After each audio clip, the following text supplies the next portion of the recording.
E agora nós vamos aqui nos preparando, nos organizando para a nossa próxima palestra sobre a atividade física. E vem cá, eu quero saber, quem aqui fez o que o Laí Ribeiro recomendou durante a pandemia e ficou caminhando na sala de casa? Ah lá. É? Eu também chorei. Ah lá. Alguém caminhou em casa, alguém se movimentou em casa, fez atividade física durante a pandemia. E hoje, agora, nesse momento da vida de vocês estão se movimentando? Estão fazendo atividade física? Olha lá a felicidade de quem faz atividade física. Ó como fica sorridente, olha lá. Bom, o Tiago, ele é PhD em ciência do desporto. Quando eu recebi essa informação, eu fiquei me perguntando, o que será que é ciência do desporto? Eu dei uma lida, dei uma pesquisada sobre esse negócio de ciência do desporto. Ele vai explicar melhor para vocês. O que eu consegui entender é que tudo relacionado à atividade física tem a ver com a ciência do desporto. Desde o esportista até aquela pessoa que faz uma caminhada apenas para se exercitar, para melhorar a sua saúde, como é a química do corpo, como se manifesta enquanto a gente está fazendo um exercício físico, uma atividade física. Foi o que eu li. E agora ele vai falar um pouco melhor para vocês sobre isso. Eu espero que vocês gostem da nossa palestra, porque ele vai dar uma prévia. E vocês podem se preparar, porque depois a gente vai pôr em prática. Porque aqui no racionalismo cristão, a dinâmica é essa. É ouvir, assimilar e pôr em prática. Se não puser em prática, gente, não fez nada. Não fez nada. Só está concluído o aprendizado quando colocou em prática e seguiu praticando. Então, com vocês, o nosso querido cientista do desporto, Tiago Figueiredo. Seja bem-vindo, Tiago. Muito obrigado. Bom, boa tarde a todos. Estou muito feliz de estar aqui. Fazer uma palestra informativa após um belo show desse é uma responsabilidade muito grande, né? Porque o Gustavo acabou de encher aqui o nosso sistema nervoso de hormônios prazerosos, né, como a serotonina, está todo mundo feliz, e agora coloco uma pessoa aqui para falar sobre ciência da atividade física para vocês, né? Então a minha responsabilidade aqui é triplicada. Mas vamos em frente, certo? Porque somos racionalistas e não temos medo de nada, não é isso? Então eu vim aqui para falar sobre o corpo físico e a espiritualidade. Quero agradecer o convite que a Grace me fez, o senhor Gilberto. Muito obrigado aqui por essa oportunidade de trazer informação sobre a ciência do desporto para vocês, tá? E para a gente entender o exercício físico e a espiritualidade, a gente tem que entender a visão de corpo, né? Como o ser humano viu e vê o seu corpo através da história, né? A evolução da visão de corpo na história começa no homem primitivo, né? O homem primitivo, a imagem lá está muito melhor do que aqui, tá? A gente pode ter imagens do homem primitivo. O homem primitivo era nômade, né? Basicamente não tinha uma residência fixa, né?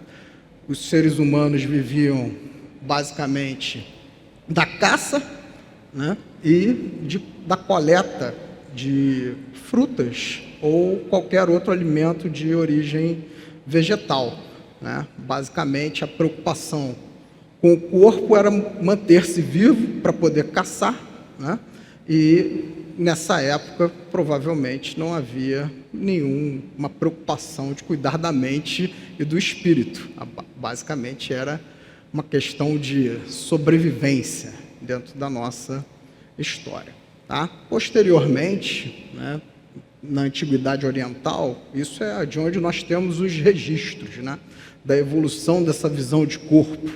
no Egito Antigo, né, havia já uma visão de corpo e de alma, mas essa visão de corpo e alma era totalmente dicotômica, ou seja, as pessoas viam o corpo como uma coisa e a alma, o espírito, como outra, né, e que aqui na Terra não havia uma associação fina entre esses dois corpos, né? E, além disso, né, havia uma ideia de múltiplos deuses, né, que a gente sabe que aqui isso não é adequado. O corpo era usado para o trabalho e de uma forma... e muitos escravos, né? Consequentemente, isso demonstra um baixo nível de espiritualidade, porque se um rei, né, escraviza pessoas, né, essa pessoa basicamente não pode estar vendo aquelas pessoas com amor, por exemplo, como foi dito aqui até o momento, né. Posteriormente, né, há um gap ali entre 1.000 a 2.000 anos, também na Antiguidade Oriental, na China, né, o corpo era também usado para o combate, o preparo, né, do corpo físico para o combate. Isso era visto nas artes marciais. Muitas chegaram até aqui ao Brasil, mas já possuem mais de 4.000 anos, como é o caso do Kung Fu, por exemplo. Porém, na China, a medicina tradicional chinesa já via o corpo de uma outra forma, buscando o corpo manter a saúde corporal, né?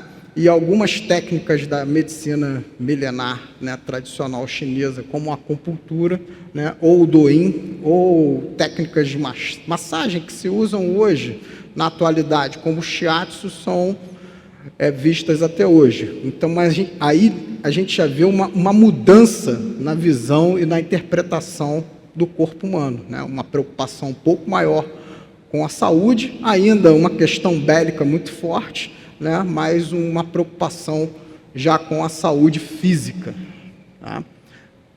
Posteriormente, um grande marco, né, na Grécia Antiga, do fim dessa visão dicotômica de corpo, que é o corpo é uma coisa e a alma é outra, né? E a gente percebe hoje que não é muito bem assim, que a gente precisa desse corpo para fazer o quê? A evolução do espírito. Então, precisamos cuidar do corpo. Na Grécia Antiga, Platão, né, e principalmente Sócrates, né, pregam já o fim da dicotomia corpo e mente. Nessa época ainda havia muitas guerras, o corpo era preparado para a guerra, mas a filosofia já fez com que a visão de corpo e mente, essa dicotomia, diminuísse, ou seja, já havia uma ascensão da alma sobre o corpo, né? A alma controla o corpo, né? Isso 400 anos antes de Cristo, a gente está falando aqui de 2.400 anos atrás, foi quando isso começou a ser registrado historicamente, né? E a gente, infelizmente, ainda observa que uma grande parcela da população não se vê como espírito que atua, que influencia e controla o corpo. Posteriormente, a gente teve uma transição do período greco-romano, né, e depois o Império Romano, onde muito se usou o corpo ainda para a batalha, mas os filósofos estoicos, principalmente Marco Aurélio e outros filósofos como Epicteto, eles já viam já falavam da ascendência da alma sobre o corpo, e mais, né, com esse controle total do corpo e da alma, e de não ter medo de morrer, né, porque já havia o corpo, o indivíduo que passava por um processo de evolução já não deveria ter medo de morrer, porque cumpriu a sua tarefa por aqui. Me parece muito com o que a gente entende hoje no racionalismo cristão, né? Se pegar trecho das obras de Marco Aurélio,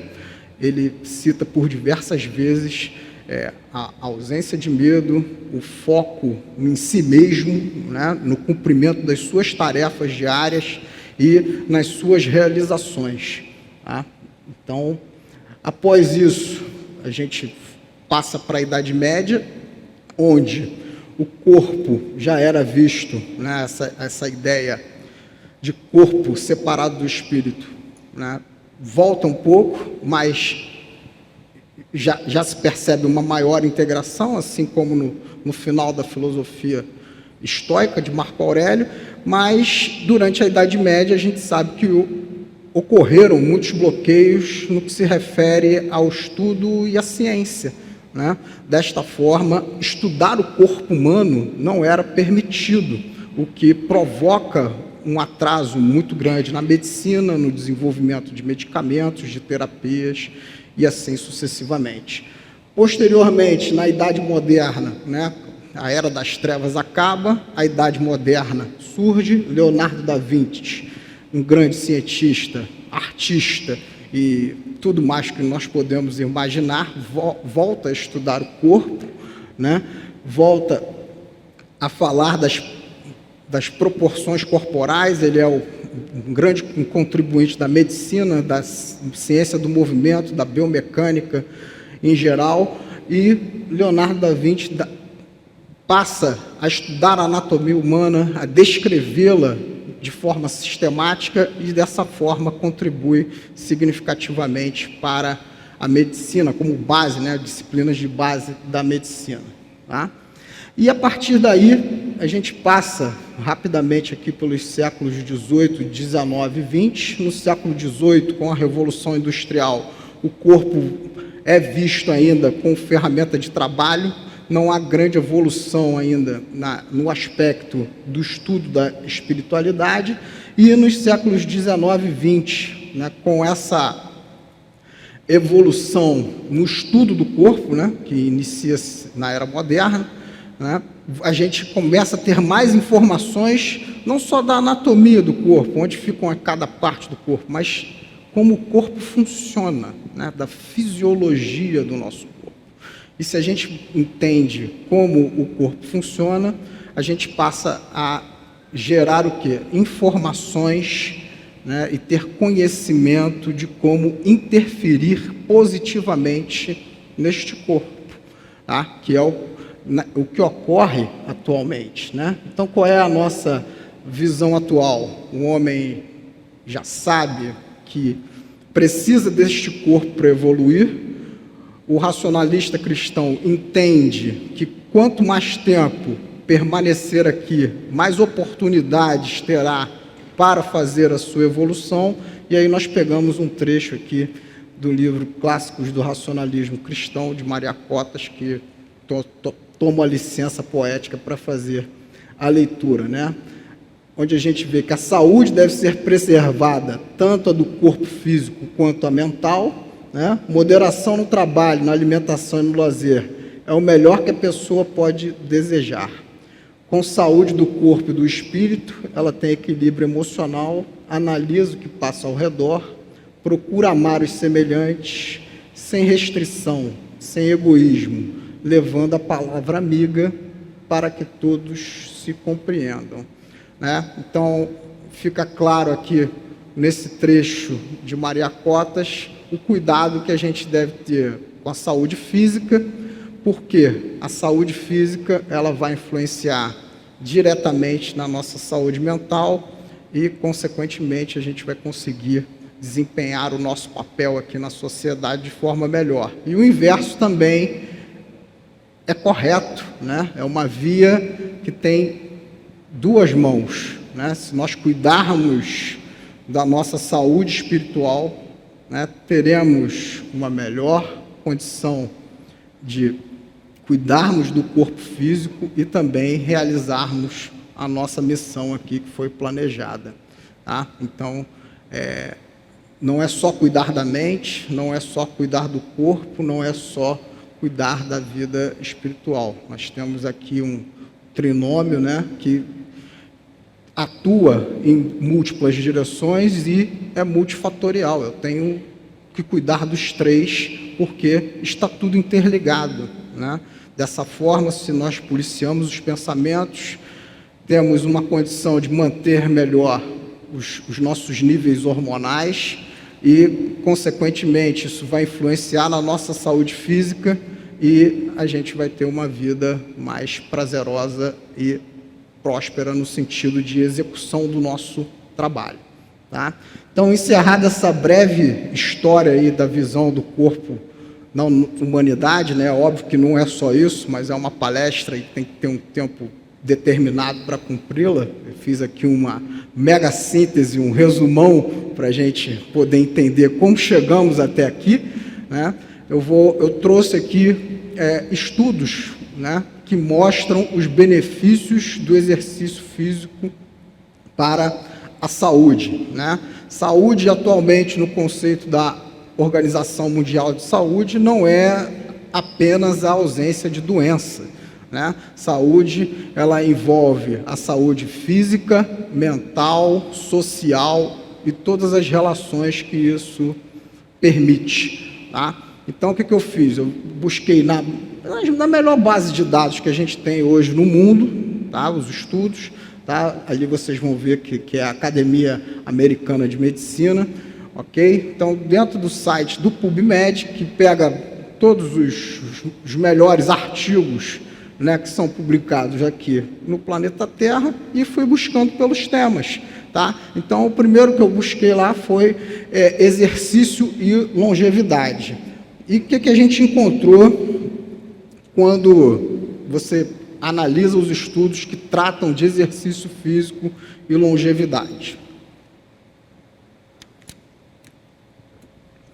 Basicamente, um indivíduo jovem que passa a fazer exercício regularmente, 3 vezes por semana, durante pelo menos 30 a 60 minutos, ele vive em média 10 a 20 anos a mais do que um indivíduo sedentário.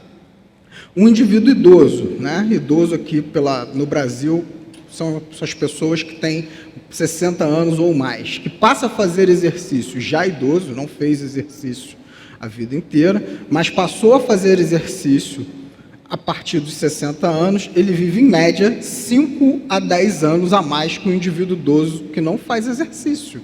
Tá? Então, basicamente, o exercício é um fator importante na longevidade. E mais do que isso, não é só viver mais, é viver mais com mais qualidade, né? Qualidade de vida, que apesar de ser um conceito subjetivo, né? Porque qualidade é metafísico, qualidade para você é uma coisa, qualidade para ela é outra, e qualidade para o outro, qualidade sobre a sua vida é determinado por você. É você que sabe o que vai ser bom para você. E multifatorial, né, ele influencia a qualidade de vida em todos os espectros. Né? Então, é viver mais e melhor, mais tempo para ter condições de ter autonomia, né? Que é o que o idoso busca. Né? Quando a gente vai perdendo força, vai perdendo capacidade física, a pior coisa que pode acontecer é o indivíduo perder a autonomia de fazer as coisas e passa a ser dependente de outro. Né? Então, fazer o exercício físico vai te permitir o quê? Viver mais, melhor e com autonomia, sem a dependência de terceiros, que é um ponto extremamente importante. Tá? Por que o exercício melhora essa saúde física de qualidade de vida? Começa pelo nosso sistema ósseo, que dá suporte anatômico para todos os outros sistemas. Né? Com o envelhecimento, o que vai acontecendo com o sistema esquelético? Ele vai perdendo cálcio, né? Cálcio e fosfato. Falamos mais do cálcio porque é normal ouvir um médico falar, você está perdendo cálcio no osso, né? Então, o seu osso está ficando mais poroso. Olha lá no cantinho, do lado esquerdo, ó, tem um osso com osteoporose. Veja que as partes escurecidas são maiores, né, porque ele perde a densidade mineral óssea ali. E um osso saudável, ele tem, nessa região interna dele, que a gente chama de trabécula, muito mais cálcio. Por isso que é importante, além de fazer a atividade física, que ela aumenta os níveis de cálcio nos ossos, tá? Também pegar sol, né? Se for possível, em doses baixas, né? Ah, mas eu não consigo. Então vá ao médico, provavelmente ele vai recomendar, né, que você faça suplementação de vitamina D e cálcio. Não estou fazendo prescrição, tá, gente? Estou falando que normalmente se faz nesses casos, tá? E aqui tem uma tabelinha com um resumo de diversos estudos que mostram os efeitos das atividades físicas sobre a densidade mineral óssea. Então, o que mostra ali, em resumo? Né? Basicamente, as atividades que têm algum impacto, né, como a caminhada ou a corrida, ou que exigem níveis maiores de tração muscular, de força, como a musculação ou pilates, você consegue, além de reduzir a perda de densidade mineral óssea, você consegue ganhar também, principalmente com essas duas últimas que eu falei, a musculação e o pilates. Então, é extremamente recomendável que pelo menos 2 vezes na semana você carregue alguma sobrecarga, né, com essas atividades, gere alguma sobrecarga no sistema músculo-esquelético. Para quê? Para manter a saúde mineral óssea. Como o sistema músculo-esquelético está muito ligado ao sistema articular, né? Quem aqui nunca sentiu uma dor articular? Por favor, levante o braço. Aquele que nunca sentiu uma dor na coluna, no ombro, no joelho. Nunca. Temos 2 em 100. Maravilhoso, né? 2% da população aqui não sentiu nenhuma dor nunca, em nenhum momento, tá? E é assim mesmo, tá? 80% das pessoas no mundo inteiro vai faltar um dia de trabalho, pelo menos, ou à escola, se for adolescente, criança, pelo menos uma vez na vida, tá? Então, 80% das pessoas falta ao trabalho ou à escola por alguma incapacidade articular, né? A maioria na coluna. Por quê? Porque não cuidou do seu sistema músculo articular aqui no caso, tá? Então aí eu tenho um exemplo, uma figura no centro de uma osteoartrite, que é um processo inflamatório que normalmente ocorre em articulações mais móveis, ombro e joelho, tá? É uma inflamação da articulação e que o exercício previne essa dor, né? Imagina você ter dor todos os dias, acordar com dor. Não é bom, né? E fazendo exercício, em média, em 12 semanas, você já consegue melhorar os níveis de dor, ou até você tem a cessação da dor, ou seja, acaba a dor, tá? E a mesma coisa na artrite reumatoide. A artrite reumatoide é uma doença que tem uma característica também autoimune, né? Mas não é somente física ali, né? Uma questão que transcende ali as questões de tração e lesão, tá? Mas também reduz o quadro de dor na artrite reumatoide, tá? Então, se você um dia sentiu alguma dor e quer parar de sentir essa dor, né? Busque fazer atividade física pelo menos 3 vezes por semana, 30 minutos, né? Preferencialmente uma atividade que você faça força, né? Musculação ou pilates, por exemplo, e tem um acompanhamento profissional, não vai lá fazer por si próprio, né? Mas para que evite ter essas dores futuras, tá? Então, tem vários tipos de exercícios que geram redução nas dores articulares, né? E os melhores são os exercícios de força e esses exercícios aquáticos, né? Como a hidroginástica, por exemplo. Por quê? Porque ali você tem uma redução da ação da gravidade, né? Um empuxo da massa de água favorece ali a sua descompressão das articulações e, consequentemente, você consegue fazer o exercício e reduzir esses quadros de dor, tá? Outro ponto importante no controle da saúde, né, é o controle da pressão arterial, tá? Aqui a gente tem alguns trabalhos, né, isso inclusive é do grupo de pesquisa que eu participo, onde a gente analisou mais de 1.400 artigos tratando do controle da pressão arterial, né, com o exercício. Ou seja, Tiago, eu tomo um remédio para pressão arterial. Tudo bem, sua pressão está controlada. que vai acontecer no decorrer dos anos? Né? Você vai ter que tomar mais remédio, se você não fizer nada, certo? Remédio, dificilmente, se você não faz uma intervenção mudando os hábitos de vida, você não diminui a dose, você aumenta. Né? Então, você começa a tomar um remedinho com uma dose baixa, aí começa a tomar outro remedinho com uma dose um pouquinho baixa também, aí aumenta a dose do primeiro, aí depois faz uma terapia combinada com 2, com 3, quando você chega lá nos 80 anos, você está tomando pelo menos 10 remédios. Eu estou exagerando, eu sei, mas pode contar aí, você tem bolsa de remédio, você tem a bolsa de sair e tem a bolsa de remédio, né? E é isso que a gente quer evitar aqui. Por quê? Porque se você fizer 30 minutos, você tem 30 minutos, se você for idoso e aposentado, você tem 30 minutos, eu tenho certeza que você tem 30 minutos. 30 minutos de atividade física, tá?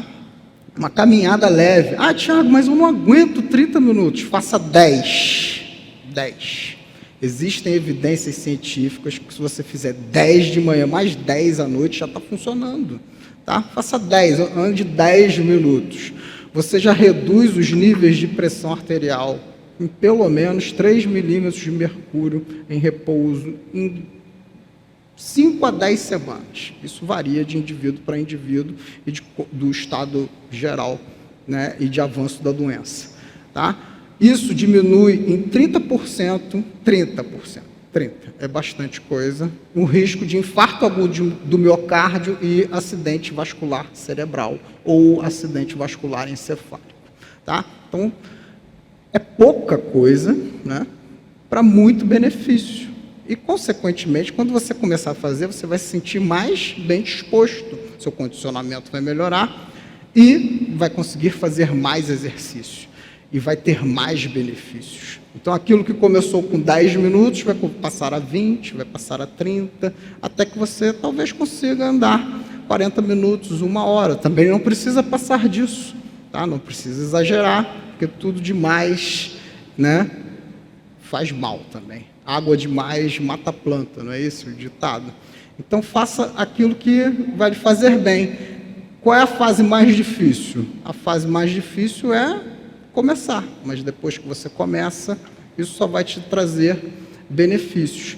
E aí, lá no nosso grupo de pesquisa, a gente também publicou recentemente um outro artigo, que foi no controle da pressão arterial durante a gravidez. Né? Muitas mulheres, né, mais jovens ficam grávidas e durante a gravidez não fazem exercícios, né, porque há um preconceito, né, e há um viés cultural muito grande aí, a gente viu na evolução da visão de corpo, que a cultura ela influencia diretamente a visão de corpo e como a gente vai, às vezes, tomar decisões baseadas na cultura e não numa tomada de decisão racional.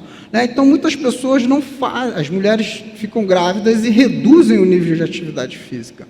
Consequentemente, isso pode gerar o quê? O aumento da pressão arterial e até uma pré-eclâmpsia, né? Porque se não houver o controle da pressão. Então, o que a gente viu nesse estudo aqui, onde analisamos mais de 1.400 estudos já publicados, né?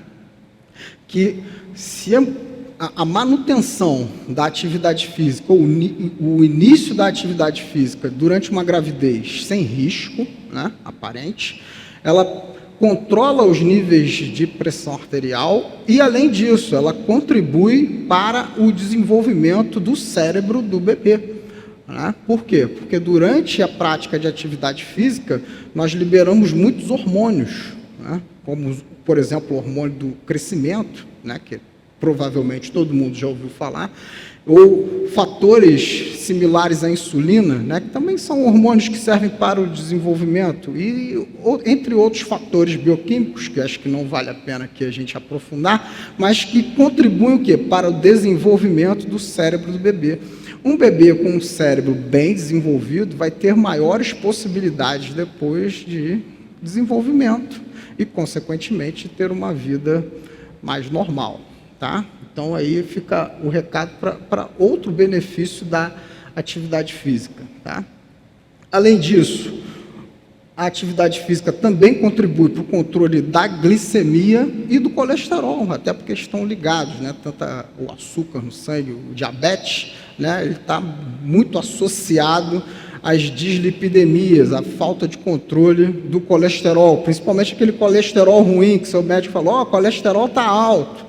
Né? Ele vai falar, o colesterol está alto, é o colesterol ruim, porque se o seu colesterol bom estiver alto, seu médico não vai reclamar, né? Que é o HDL e o LDL. Então é muito importante, tá? Porque você também está prevenindo diabetes, e diabetes é a próxima epidemia, né? De doença crônica que não se transmite, né? Não é como a pandemia do Covid, né? É uma doença silenciosa, né? E o número de diabéticos durante a pandemia aumentou, acho que em 53%, não tenho o dado aqui, acho que foi alguma coisa em torno disso. Tá? Então, são dados preocupantes. Por quê? Porque a pessoa fica mais presa em casa, a pessoa, durante a pandemia, ficou mais ansiosa, as pessoas diminuíram o nível de atividade física. Quando você fica ansioso, você tende a comer um pouco mais de doce, porque tem um hormônio lá do estresse que sobe muito, chama cortisol, ele faz que você tenha mais estresse, você acaba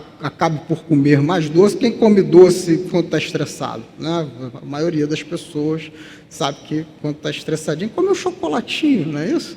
Né? Então, é importante, porque se for comer, pode comer, não tem problema, mas coma sabendo que tem que haver algum gasto ali depois para compensar aquilo.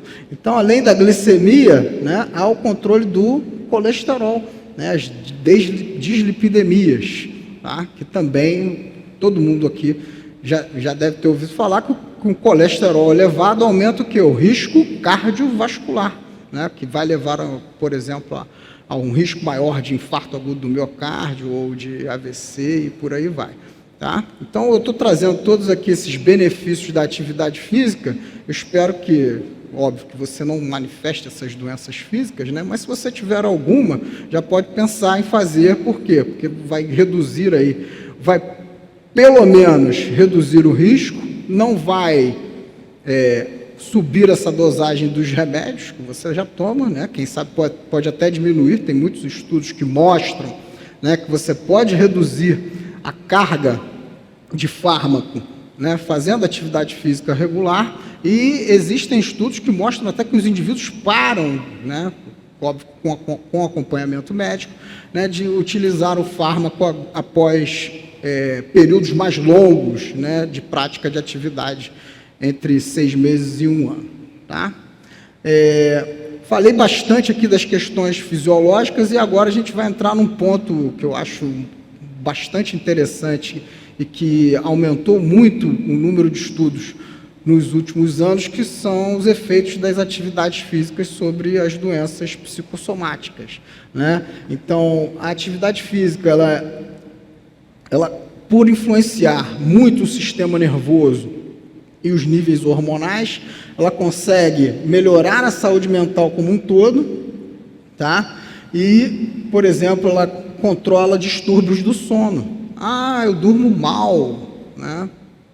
Se você dorme mal, não faça atividade física à noite, tá? Esse é um ponto importante. Mas se você quer dormir bem, dorme mal, quer dormir bem, pratique atividade física pela manhã, né? Pela tarde, até 5 horas antes da hora de você dormir, porque você vai controlar os seus níveis hormonais, né? Principalmente de adrenalina e noradrenalina, que são hormônios que prejudicam um pouco o sono, tá? E vai conseguir dormir melhor. Você vai notar isso às vezes logo nas primeiras semanas. Na primeira semana você já muda, tá?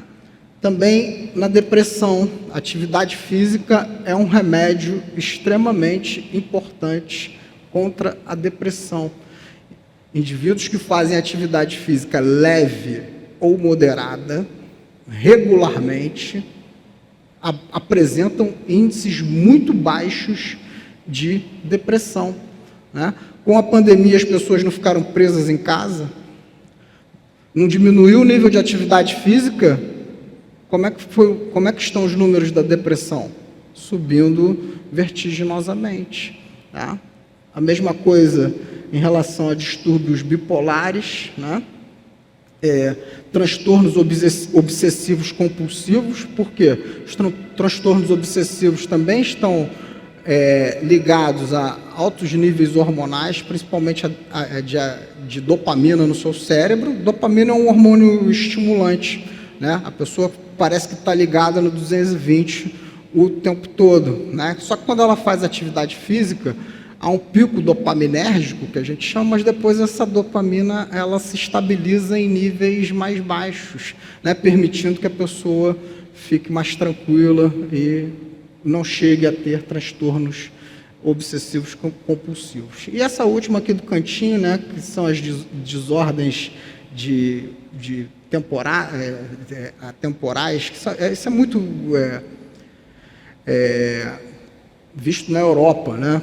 Países que tem pouco sol, que as pessoas ficam muito... Isso para um país tropical como o nosso é difícil, né, ter aplicabilidade, né? Países do norte da Europa, principalmente a Inglaterra, né, onde mostram que o número de suicídios aumenta muito durante o inverno, né? Por quê? Porque as pessoas ficam deprimidas, porque não saem, não conseguem fazer as coisas, né? E, consequentemente, os níveis hormonais também se alteram significativamente, tá? Então, aqui a gente vê que há um grande número de estudos, né, que tratam do efeito da atividade física sobre a depressão e a ansiedade. Já existe um Dia Mundial da Saúde Mental que se comemora, né, se não me engano, em outubro mesmo, tá? E basicamente, né, a Organização Mundial de Saúde tem olhado com bastante carinho para quê? Para esses distúrbios psicossomáticos no processo de pós-pandemia, nessa era pós-pandemia, ou agora, né? E a gente que sabe que, além da saúde mental, a gente tem que cuidar da saúde espiritual para ter uma barreira contra essas doenças psicossomáticas, tá? E aqui eu trouxe um quadrinho, né, que fala dos hormônios, né, como eles se alteram durante a depressão e a ansiedade, né? Quando nós estamos amando, foi o tema aqui da anterior, né, do show maravilhoso que nós tivemos, né? Foi um show com entretenimento, né, com o Gustavo e com a Grace, né? Então, quando a gente ama, né, os níveis hormonais, eles normalmente ficam lá em cima, né, os níveis de dopamina, é o que deixa a gente ligado, né? Os níveis de serotonina, que é o hormônio que está ligado ao prazer, tá? E eles ficam elevados, e também de ocitocina, né? Quando a gente está alegre, alguns hormônios já diminuem, tá? Quando a gente está com raiva, né? Aqui são os níveis de noradrenalina. Tá com raiva, vai fazer um esforço físico. Os seus níveis de noradrenalina eles vão subir e depois eles vão se acalmar. Você pode quem faz algum tipo de atividade física, depois da atividade física, você quer arrumar algum tipo de problema, confusão ou tumulto? Não, por quê? Porque seus níveis de serotonina, de prazer, estão lá em cima, né? E os seus níveis de noradrenalina, que é o hormônio que te deixa com raiva, eles estão baixos, tá? Então agora fica preso dentro do escritório 8 horas por dia, sem dar uma saidinha, né? Para colocar a carinha na janela, e fica difícil, né? Você tem que sair um pouquinho, para quê? Para diminuir esses níveis de noradrenalina. Esse hormônio, ele também está muito associado à adrenalina, que é o que gera taquicardia, por exemplo, nas pessoas, né? O miocárdio é muito sensível à adrenalina e à noradrenalina. E qual é o problema? Porque um sobe quando o outro sobe também? Porque eles são liberados pela mesma glândula, né? A suprarrenal. Então, o que liberou um, ele libera o outro. Então, você fica mais agitado e pode ficar com raiva. Então, qual é o papel do exercício nesse controle? O exercício modula a liberação desses hormônios, tá? Aqui embaixo a gente tem depressão e ansiedade. Vocês podem ver que os padrões hormonais são praticamente os mesmos, né?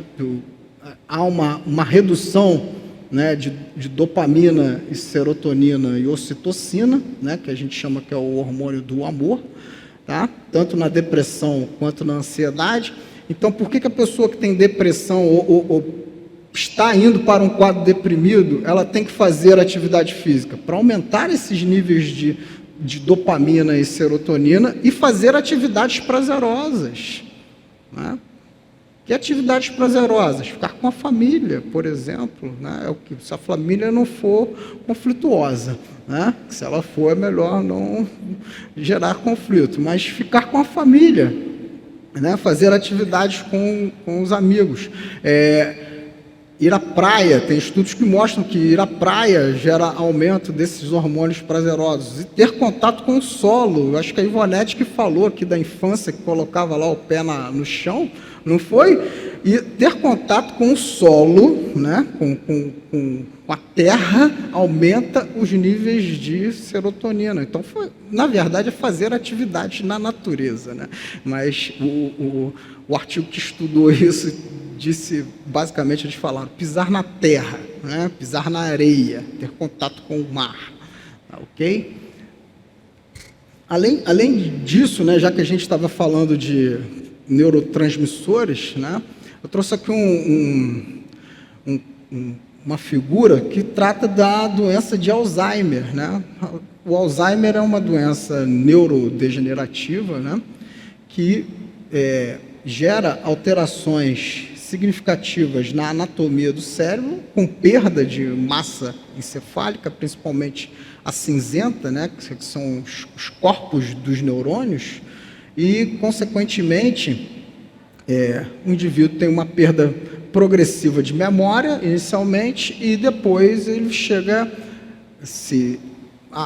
com a progressão da doença, à demência, né? E a atividade física, ela tem um efeito importante, né, no controle, na prevenção da doença, né? Existem trabalhos que já analisam a doença, onde se demonstra que há uma contenção da progressão, mas há trabalhos que, ao meu ver, são mais importantes, preventivos, né, que demonstram que as pessoas que fazem atividade física regular têm uma taxa de incidência menor, ou seja, a atividade previne, né, a degeneração do cérebro. E tem estudos que demonstram que quem faz atividade física tem um cérebro mais denso e maior, ou seja, ele está mais conservado, tá? Então é importante que vocês pensem nisso. Por quê? Porque a longevidade está aumentando de forma significativa. Eu sou mais longevo, a população é mais longeva, ela fica mais suscetível a ter doenças degenerativas do cérebro. E o exercício físico é uma das melhores formas de conservar os seus neurônios. Ah, Tiago, e as atividades cognitivas? Também, mas quando eu faço um mais o outro, é muito melhor, tá? Então, ele preserva a sua atividade cognitiva, porque ninguém quer perder as atividades cognitivas e perder a autonomia, né? Então, é extremamente importante essa regularidade no quê? Também na prevenção de doenças degenerativas do cérebro, né? Como o mal de Alzheimer. Tá? Ah, mas como que isso ocorre, Tiago? Porque quando você faz um exercício físico, você utiliza seu sistema muscular. E o sistema muscular, ele é comandado pelo cérebro, né? Com o córtex sensorial, que dá a nossa percepção, né, do ambiente, e no nosso córtex motor, que envia, né, as informações para os músculos. Ok, mas como conserva todo o cérebro? Porque durante as atividades físicas, você tem tomada de decisão. Você está andando na rua, vai para a direita, vai para a esquerda. Quem é que faz isso? Quem controla isso é a parte frontal do seu cérebro, que é uma das que também sofre com as doenças degenerativas. O nosso córtex frontal é onde a gente faz a tomada de decisão, seja ela qualquer que seja, né? Desde um cálculo matemático, ou se vou virar para a esquerda, para a direita e por aí vai. Tá? E quando preservamos essa região do cérebro, ficamos menos suscetíveis a ter alguma doença degenerativa nesse órgão. Tá? É importante pensar no lobo frontal, na parte frontal do cérebro, porque essa é a parte que diferencia o cérebro humano dos outros animais. É o desenvolvimento da parte frontal.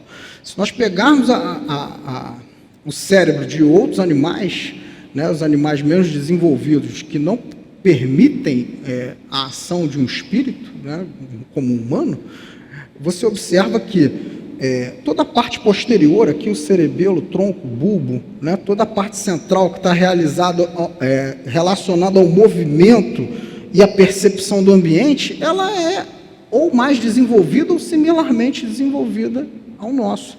A grande diferença do cérebro humano está no fronte, onde nós percebemos o quê? A tomada de decisão. É isso que nos diferencia dos outros animais. Tá? Por isso essa importância do exercício, né? Por quê? Porque quando fazemos exercício, tomamos decisões. Vou puxar aquilo, vou fazer aquilo. No esporte, mais ainda, né? Quando praticamos esporte, tomamos decisões múltiplas em frações de segundo, né? E, consequentemente, isso mostra que aquela região do cérebro específica para aquilo é mais desenvolvida. Tá? Mas todos podem manter a saúde do cérebro, né? E aí não estou falando só de saúde mental, do ponto de vista psicológico e qualidade de vida. Estou falando da saúde do cérebro, o seu aspecto anatômico e fisiológico, que é o que permite que o espírito atue e faça faça a gente tomar decisões, né? Porque somos nós, de fato, né? Que a gente consiga ter total controle das ações, né? O exercício contribui para isso e, consequentemente, a gente tem que ter um olhar atento para esse aspecto. Tá? Então, passando por essas doenças, a gente tem aqui o câncer, né? Câncer, infelizmente, é responsável por quase 50% das mortes no Brasil atualmente, né? Câncer e infarto agudo do miocárdio são as duas doenças que mais matam hoje no Brasil e nos países desenvolvidos, principalmente o câncer, né? Esse aqui é um slide, né, do Colégio Americano de Medicina Esportiva, tá? Onde fala do papel do exercício na prevenção do câncer e do tratamento, né? E as pesquisas mostram que quando você faz exercício físico regular, você tem 50% a menos de chance de ter câncer, né? E quando faz exercício durante o tratamento, né, quimioterápico ou radioterápico, principalmente o químico, que a rádio, em alguns casos, incapacita um pouco mais, a eficácia do tratamento aumenta em 40%, tá? Principalmente para esses 7 tipos de câncer aqui, de intestino, estômago, esôfago, por aí vai. Tá? De renal. Então, quer dizer, a atividade física, ela é importante na prevenção e no tratamento de câncer. Por quê? Porque ela modula o seu sistema imunológico de uma forma diferente. Pessoas que fazem atividade física têm um sistema imunológico diferente de pessoas sedentárias. Tá? Não importa a idade, a modulação ela ocorre desde a criança. Uma criança que faz atividade física, você percebe, né, a incidência de doenças contagiosas que ela pega lá na creche ou na escola é menor, tá? Tem estudos que mostram isso, não aqui no Brasil, mas fora, tá? E também, né, nos idosos, tá? Você consegue modular melhor o seu sistema imune e isso pode ser um fator decisório, né, para você ter doenças agudas ou crônicas, ou seja, você consegue controlar doenças, né, infecciosas ou aquelas não transmissíveis que eu mostrei anteriormente. Tá? E aí, já que eu falei das doenças infecciosas e da modulação, né, do nosso sistema imune, estamos numa pandemia de Covid, né? Ainda estamos na pandemia, é importante lembrar disso. E atividade física não foi um fator de redução de risco de contrair o Covid, tá? E desenvolvê-lo. Ok. Mas é um fator de resposta à doença. Ou seja, como um indivíduo que faz atividade física regular tem um sistema imune melhor, tá? Lembrando que essa atividade física tem que ser leve ou moderada. Atividades intensas também melhoram o sistema imune. Muito intensas é que não, tá? Mas não acredito aqui, isso basicamente ocorre com atletas, tá?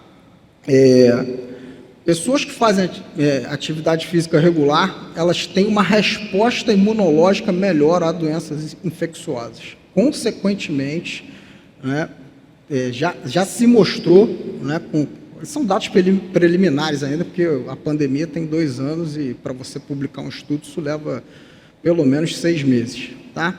Que níveis de atividade física maior, condicionamento físico melhor para indivíduos que pegaram o Covid, a resposta desse indivíduo foi melhor, tá? Aqui, isso está associado a uma resposta imunológica melhor, ok? Por quê? Porque quando a gente tem uma resposta ao exercício, né? Quem te recupera depois que você faz exercício? Né? Quem vai lá recuperar todo o seu sistema? Você gasta energia no exercício, depois você precisa recuperar aquilo. Quem recupera os seus músculos, articulações, né? Todo esse aspecto bioenergético pós o exercício, né? É o seu próprio condicionamento físico, se você é bem condicionado ou não, associado ao seu sistema imune, tá? Por que o sistema imune trabalha, Tiago? Porque o sistema imune, durante o exercício, é como se você desse uma pequena dose de agressão ao seu corpo, né? Você não termina o exercício mais energizado que quando começou, você gastou energia, né? E precisa recuperá-la. E nessa fase de recuperação, o seu sistema imunológico atua de forma significativa, tá? Então, o seu sistema imunológico vai se aprimorando a cada sessão de exercício e, consequentemente, você começa a responder melhor às doenças contagiosas, né, ou inflamatórias, tá? Além disso, o exercício também atua sobre a efetividade das vacinas, tá? Não estou aqui falando tome vacina, não tome vacina, porque o racionalista não diz o que o outro deve fazer. Estou trazendo aqui a ciência que mostra que a efetividade das vacinas aumenta em pessoas que fazem atividade física. A gente sabe que as vacinas elas não têm uma cobertura de imunização de 100%, mas pessoas que fazem atividade física regular, elas têm uma melhor cobertura, né, quando tomam a vacina do que pessoas que não fazem, tá bom? Então esse é um dado mais importante. Eu estou terminando, que o Gilberto já está colocando ali tempo, né? E só venho lembrar aqui, né, para a gente terminar, que eu vim de rosa, porque estamos em outubro e temos que lembrar que é o Outubro Rosa, né, que as mulheres devem fazer todo ano, né, ou dentro da indicação médica, os exames de prevenção ao câncer de mama, tá? Então, meninas, não esqueçam do autocuidado, do autoamor, não é isso? E mês que vem, né, nós, os meninos, já tocou até um alarme ali, Gilberto vai me expulsar, né? Nós temos o Novembro Azul, tá? Que também é a prevenção do câncer de próstata, tá? Então, meninos, também cuidem da saúde física para ter saúde mental e cuidem da saúde espiritual para ter saúde física e mental, tá bom? Agradeço novamente o convite, parabéns à nossa sede mundial e obrigado aí pela atenção de todos vocês.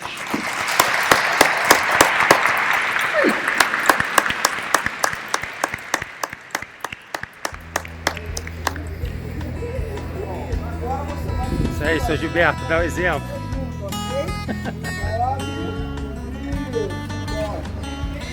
Quando você descer, solta o ar pela boca e entrar na musculatura. Isso aí, dá um exemplo.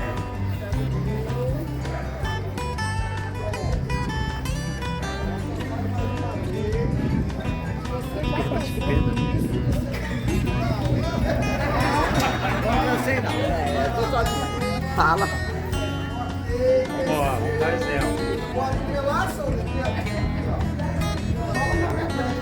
Isso aí. Isso aí, não dá desculpa não. Vamos fazer exemplo aí. Eu super espinhoso. Então já viu. Vira aqui, ó. Manguito, manguito.